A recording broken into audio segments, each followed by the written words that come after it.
Liberando su potencial. Hablando de potencial humano, ¿alguna vez se han preguntado a qué se debe la gran disparidad de resultados y desempeño entre una persona y otra? Una persona que percibe $250,000 anuales no es 10 veces más astuta ni mejor que una persona que percibe $25,000 anuales. ¿Por qué la diferencia de 10 veces sus ingresos? Y si tomamos a una persona que percibe $2,5 millones al año, ¿será esa persona 100 veces mejor, más astuta que la persona que gana $250,000? Imposible. En un estudio reciente de coeficiente intelectual probaron a 1,000 personas de una cierta población y llegaron a la conclusión de que la mejor persona entre los 1,000 solo era 2,5 veces más astuta que la persona de menor coeficiente intelectual. Solo 2,5 veces la disparidad, y tal vez eso sea con toda la población. ¿A qué supone que se debe la diferencia? Al hablar de potencial humano, llegamos a una fórmula que deduje hace algunos años. Tal vez eso lo explique un poco. La fórmula comienza con lo que llamamos AI. O sea, atributos innatos, las cualidades, la inteligencia, la habilidad, el temperamento, cosas con las que se nace que no pueden cambiarse mucho. Además de los atributos adquiridos. Estos atributos son muy importantes, son su educación, su capacitación, sus capacidades, su experiencia, conocimiento, sabiduría, etc., multiplicado por A, que es su actitud, es igual al potencial humano individual, o al desempeño humano individual o resultados individuales humanos. Ahora, de estos tres, los atributos innatos se traen desde el nacimiento. Los adquiridos pueden cambiarse, pero se necesita cierto tiempo para ello, aunque a veces cambiamos muy rápidamente. Cierta información valiosa puede cambiar dramáticamente su eficacia, pero las actitudes pueden aumentarse o disminuirse dramáticamente en segundos. Cada vez que mejoramos nuestra actitud, multiplicamos todas nuestras capacidades. Una actitud ha sido llamada acertadamente el lenguaje más importante del ser humano, la palabra más importante del idioma en el humano. Todo lo que hacemos en la vida, según un estudio en Harvard entre estudiantes ejecutivos, será en un 85% de actitudes. Un 85% de su éxito estará determinado por su actitud. Eso significa que está determinado por cuán positivo o cuánta actitud mental positiva se tenga. Las personas con actitudes mentales positivas tienden a avanzar más rápidamente, se mueven hacia la cima en organizaciones valiosas, ganan más dinero, sacan más satisfacción de la vida. Una actitud mental positiva no significa que baile por las calles y arroje flores. Solo significa que tome una actitud constructiva en general o se aproxime hacia su trabajo, su vida, sus problemas, relaciones, etc. Según el informe Cox de las empresas americanas, según la revista Success, un 85% o más de todo lo que se logra se debe a la actitud. Y la pregunta es, ¿de dónde vienen las actitudes? Las actitudes vienen de las expectativas. Muy simple, ya hablamos de eso. Y una forma muy poderosa de mejorar su actitud instantáneamente es decir, aunque no lo crea, pienso que algo maravilloso va a ocurrirme hoy. Como dijimos antes, nuestras expectativas sobre los desenlaces determinan nuestra actitud. Si espera que las cosas salgan bien, tendrá una actitud positiva. Si espera que salgan mal, tendrá una actitud negativa.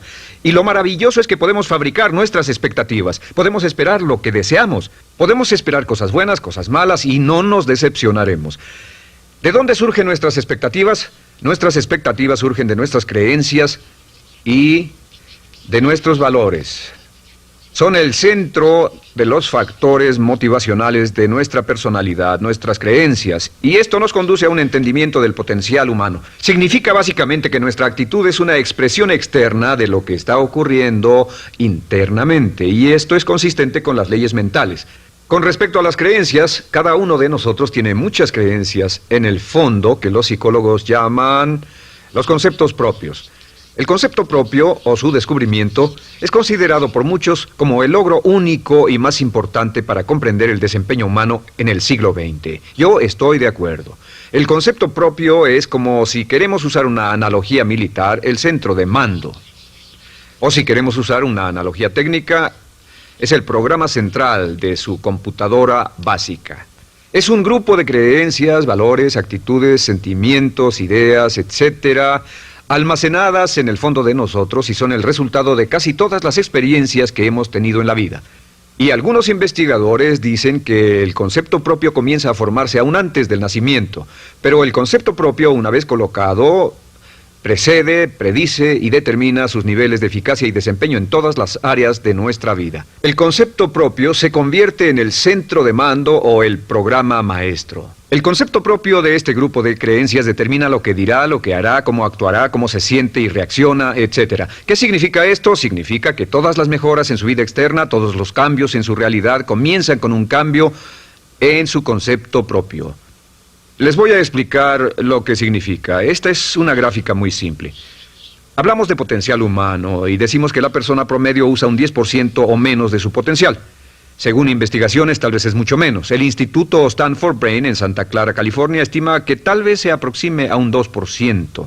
Seremos generosos y diremos que la persona promedio usa un 10%. Significa que en los mejores casos, la mayoría, como usted o yo, no usamos un 90% de nuestro potencial. Uno de los mejores filósofos, Oliver Wendell Holmes, dice que la tragedia de la persona promedio es que llegan a la tumba con su música aún por dentro. Aún están funcionando con mucho menos de su potencial total. Y esto es el potencial humano. Sabemos que existe una relación directa entre el potencial humano y el concepto propio. Pero como nuestros conceptos propios o nuestras estimaciones de nosotros mismos generalmente son mucho menores de lo que debieran ser, nuestro nivel de desempeño y eficacia también es menor. Sabemos que nuestro concepto propio es altamente subjetivo.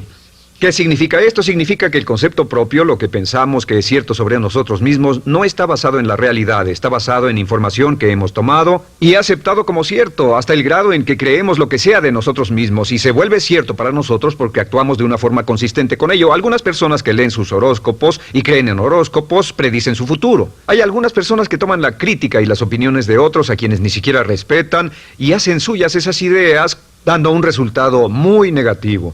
Lo que piense, lo que acepte como cierto, se vuelve cierto para usted. También sabemos que como adultos tenemos una variedad de conceptos propios. Tenemos un concepto propio de cómo vestirnos, cuánto pesamos, lo que comemos, lo bien que podemos hablar en público, qué tipo de padres somos, qué tipo de hijos somos con nuestros padres, qué tipo de esposo o esposa somos, qué tipo de amante, de conductor. Lo interesante de manejar es que todos los hombres tienen un concepto muy positivo con respecto a esto.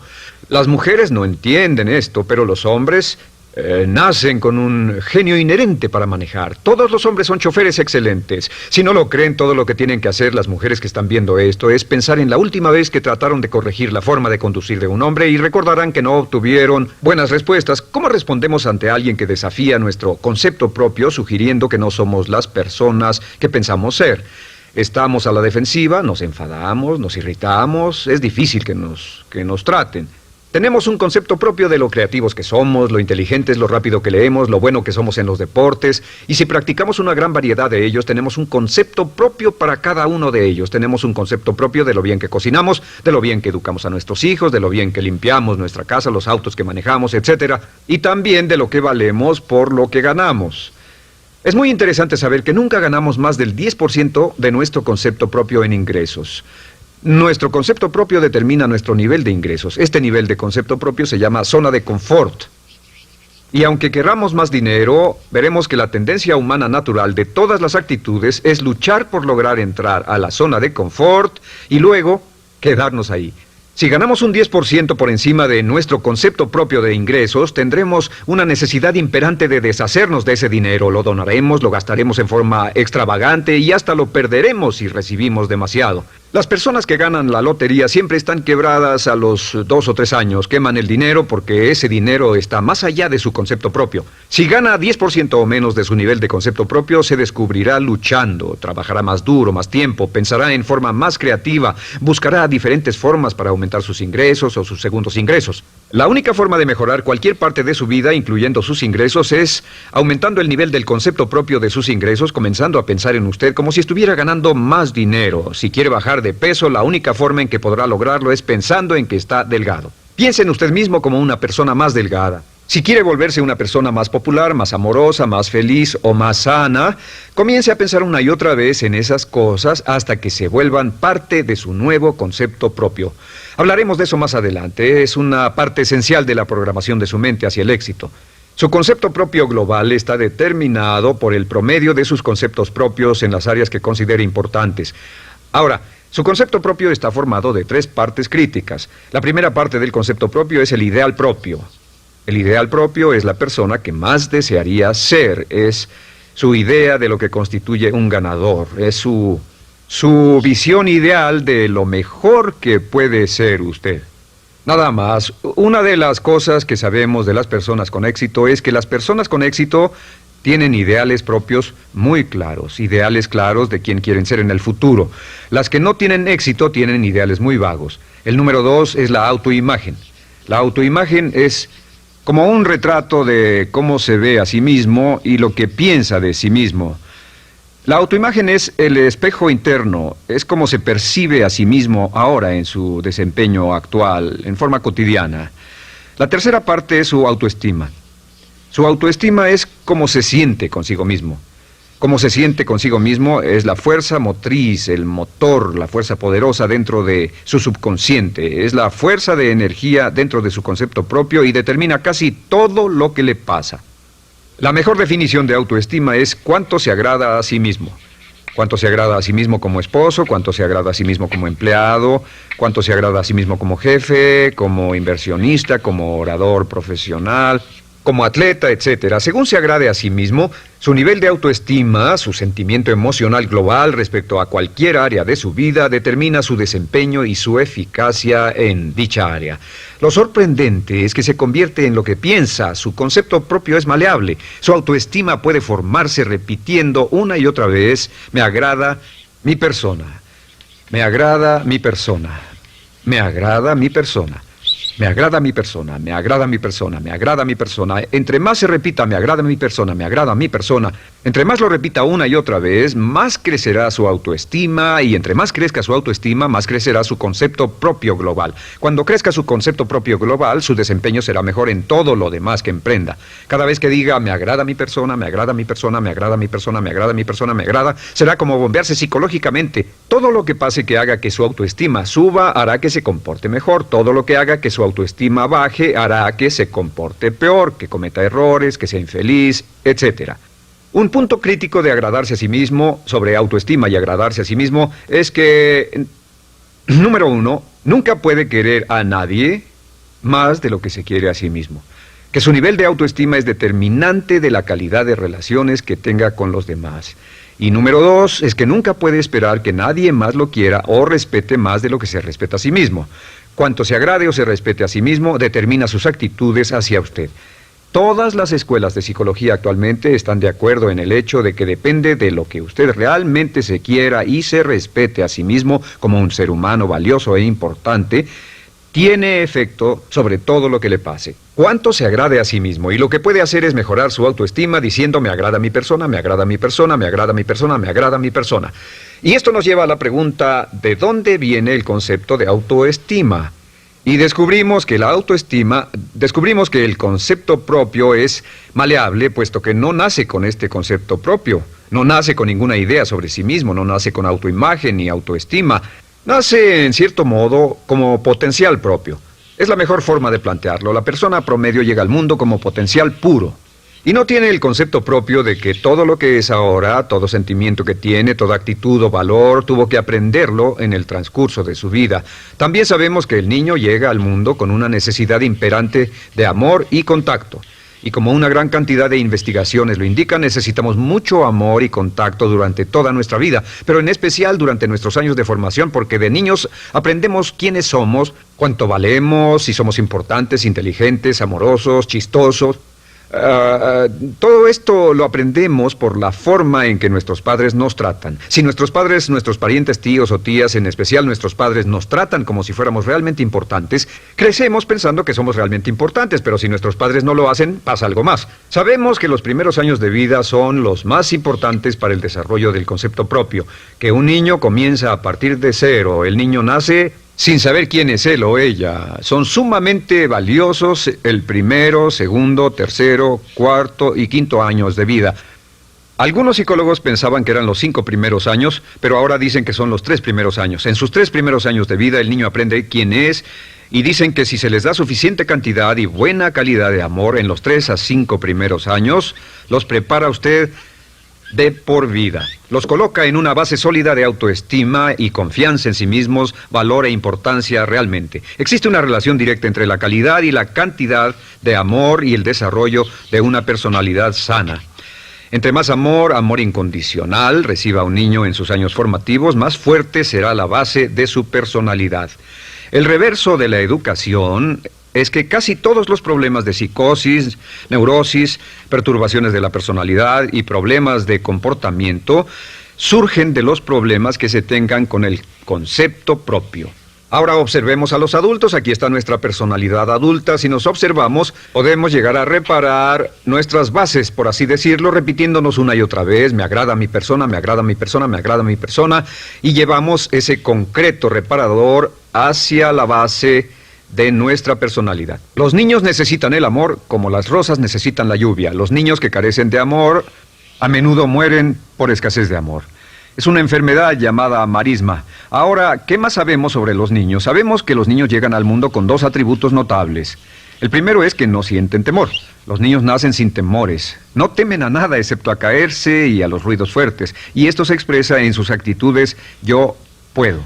Los niños llegan al mundo pensando que pueden hacer cualquier cosa, y quien haya criado a un niño hasta la edad de 3, 4 o 5 años sabe que debe pasar esos primeros años evitando que se maten, porque son como pilotos japoneses, porque no le tienen miedo a nada. Su segundo atributo es que llegan al mundo totalmente espontáneos. Dicen lo que quieren, hacen lo que quieren, son totalmente desinhibidos. Totalmente. Ellos no temen hacer nada de lo que desean, y esto se expresa en su actitud: no quiero. No tengo que hacerlo. Si ha tratado de controlar a un niño, lo habrá visto. Lo primero que dicen cuando comienza a darle órdenes, lo primero que aprenden es: no tengo que hacerlo. Claro, a veces cambiamos sus mentes de una u otra forma, pero estos son los dos atributos con los que los niños llegan al mundo. Llegan al mundo sin temores y desinhibidos. ¿Qué significa esto? Significa que nuestro derecho innato natural es no ser temerosos y ser desinhibidos. Y solo cuando podemos crear la misma situación en nuestra vida adulta, cuando no tememos y somos desinhibidos, nos sentimos a gusto con nosotros mismos. Las mejores organizaciones, las mejores compañías son las que crean un ambiente donde nos sentimos sin temores y sin reservas para ser nosotros mismos y para hacer lo mejor de nosotros. Al crecer descubrimos que los niños aprenden de dos maneras. La primera es por imitación. Imitan a uno o a ambos padres, en especial al padre dominante. Algunas veces el padre dominante cambiará cuando crezca el niño, y a veces los niños imitan al padre, a veces a la madre, pero aprenden por imitación. Muchas características y hábitos que tenemos como adultos los aprendimos de nuestros padres. ¿Alguna vez ha tenido la ocasión de gritarle o reñirle a uno de sus hijos? Verá que le dice las mismas cosas que le dijo su padre a usted cuando era niño. Así que imitamos. A veces imitamos su caminar, a veces su forma de hablar, a veces imitamos sus valores, sus creencias, etc. Aunque esos valores y esas creencias no tengan ningún valor. ¿Por qué? Porque nuestros padres eran así cuando nosotros éramos niños. La segunda forma en que aprendemos es pasando de la incomodidad, lo que no se siente bien, hacia la comodidad. Freud llamó a esto el principio del placer. O sea que nos movemos hacia aquello que nos hace sentir cómodos, lo que nos da placer, lo que nos hace sentir bien con nosotros. Nos movemos de la incomodidad hacia la comodidad. Así es como aprendemos a no mojar el pañal, por ejemplo. Sabemos que no es agradable caminar con popó o pipí en nuestros pañales. Vemos lo que hacen nuestros padres, vemos lo que nuestros parientes hacen y decimos: estas personas no hacen lo que yo. Así aprendemos a caminar y lo demás. Así que de la incomodidad hacia la comodidad. Durante toda nuestra vida, por cierto, así es como aprendemos. Imitamos leyendo lo que otras personas hacen, estudiando libros y en el trabajo, imitamos cuando vamos a la escuela, y hacemos lo que nos da resultados positivos, lo que nos da refuerzos positivos, y hacemos cada vez menos las cosas que nos causan incomodidad o dolor.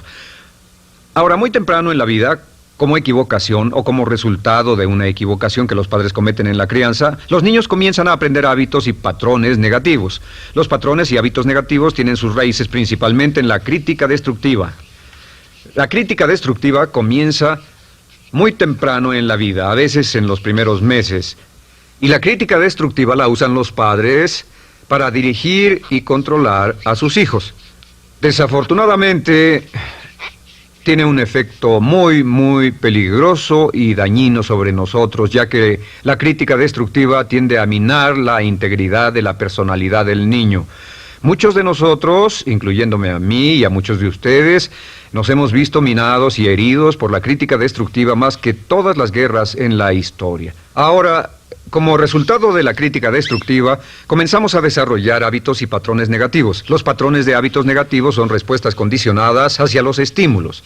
Los patrones de hábitos negativos se desarrollan en los inicios de la vida. Se desarrollan como resultado de una repetición del temor y el dolor una y otra vez. Se desarrollan como resultado de la crítica destructiva, el castigo físico, etc. En los inicios de la vida comenzamos a desarrollar dos manifestaciones que nos persiguen durante toda nuestra vida y más que ninguna otra cosa inhiben nuestro potencial. La primera es la llamada patrón de hábito negativo inhibido. El patrón de hábito negativo inhibido se aprende cuando al niño le dicen una y otra vez no. Aléjate de ahí, no toques eso, y se le castiga. Cuando el niño intenta algo nuevo, o se involucra con algo, o huele algo, o derrama algo, o rompe algo accidentalmente, el padre estalla y se enfada mucho. Como ven, el niño está impulsado por la curiosidad insaciable de explorar su mundo. Y lo que pasa es que cuando lo explora o se interesa y echa a perder algo, si el padre reacciona golpeando al niño, el niño comienza a pensar cada vez que intento algo nuevo, cada vez que intento algo diferente, cada vez que voy más allá de mis límites, cada vez que me salgo de mi zona de comodidad, cada vez que no juego sanamente, me golpean, me castigan, me lastiman, me envían a mi alcoba y me siento mal. Y muy pronto el niño desarrolla el sentimiento de no puedo, no puedo. No puedo. Cada vez que trato algo diferente, me castigan. No puedo, no puedo, no puedo.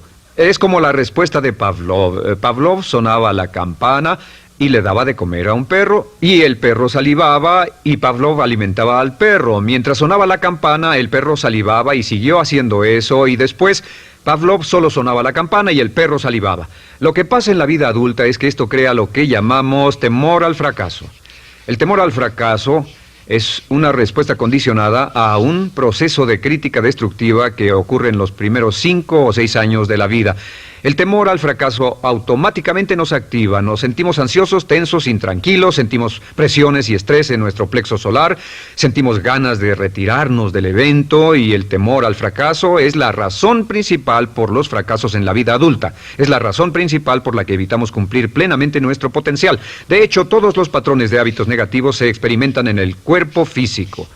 Puedes saber cuál es un patrón de hábito negativo porque se siente en el cuerpo físico, precisamente. El patrón de hábito negativo inhibido, el temor al fracaso, el no puedo, ocurre primero que todo en el plexo solar.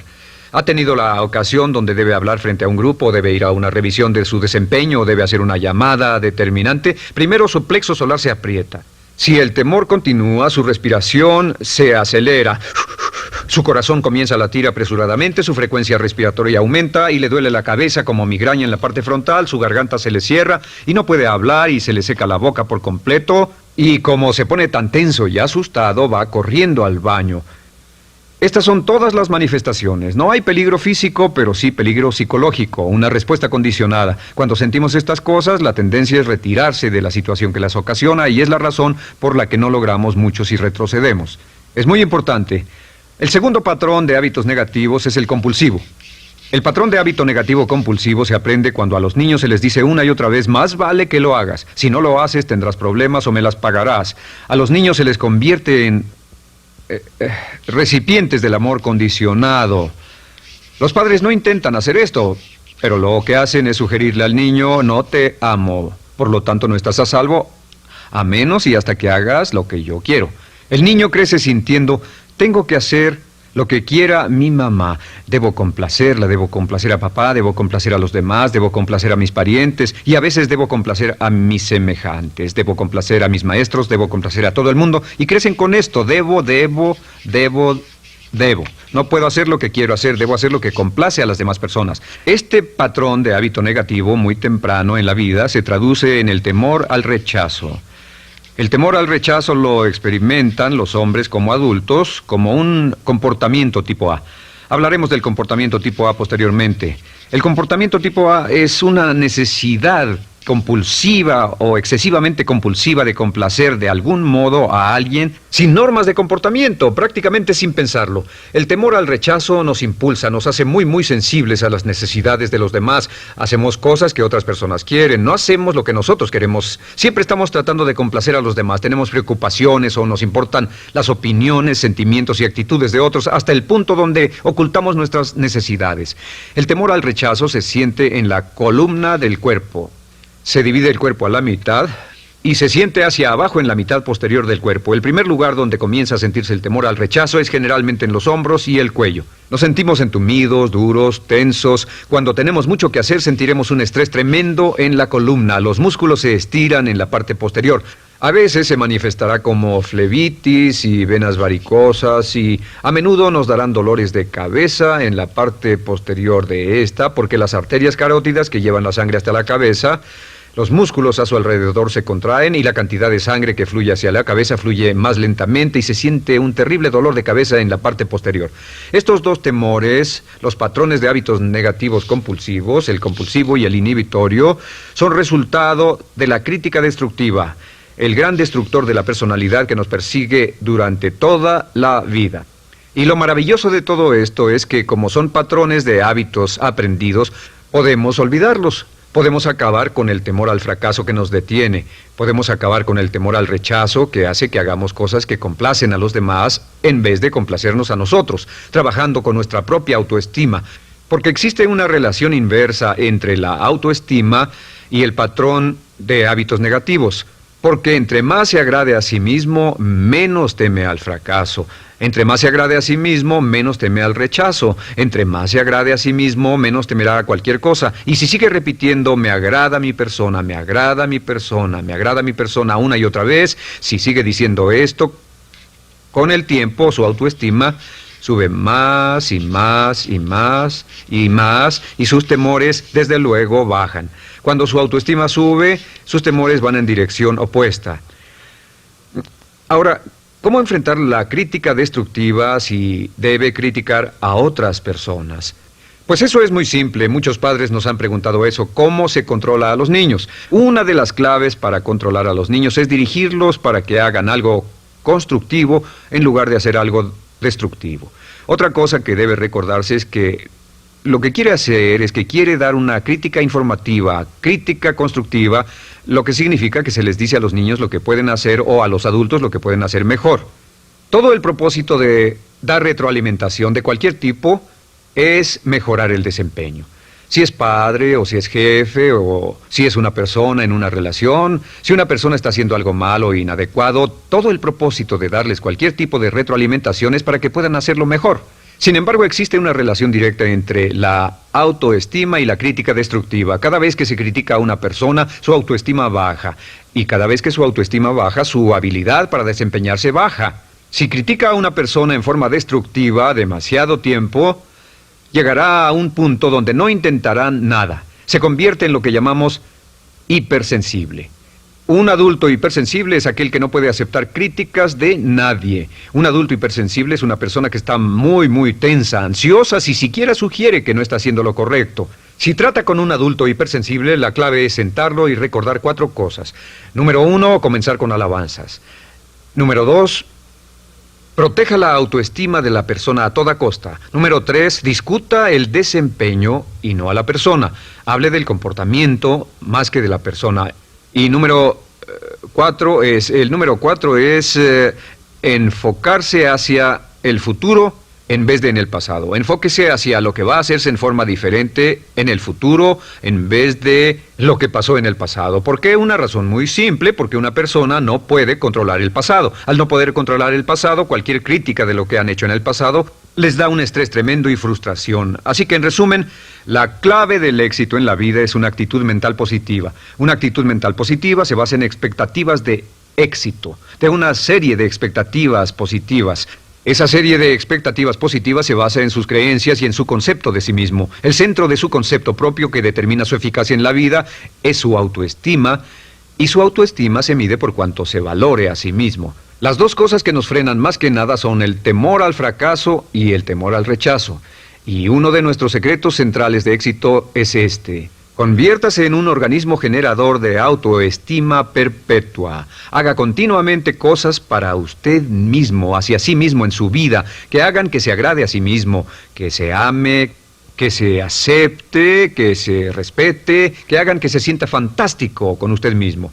Si es un jefe o un padre, no olvide que la clave para el máximo desempeño en su hogar y en su trabajo es hacer que las personas se sientan maravillosamente consigo mismas. Entre mejor se sienta consigo mismo y más se agrade, más probable será que logre que las personas a su alrededor lo quieran, lo acepten, lo respeten, se respeten.